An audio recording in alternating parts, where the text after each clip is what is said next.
Good morning. I'm Pastor Steve of the Warrior Christian Fellowship. It's Friday morning, September 30th.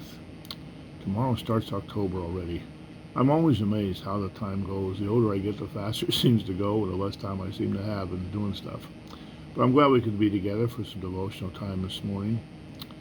You know, in Revelation chapter 1, verse 17, John has seen the risen Christ, the ascended Christ. And he says, when I saw him, I fell at his feet as though dead.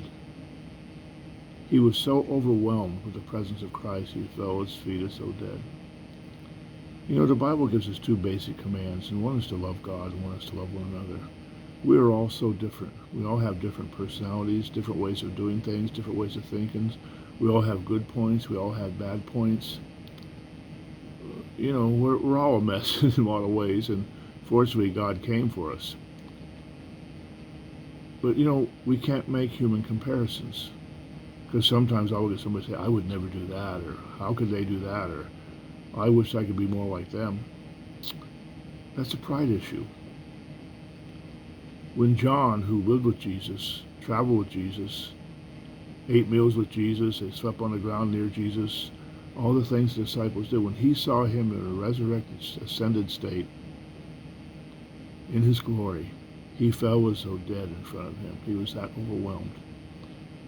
Human comparisons cannot be made. Compare yourself to Christ and where do you stand. If you do that, we realize we all have sinned and fall short of the glory of God, as the Bible says.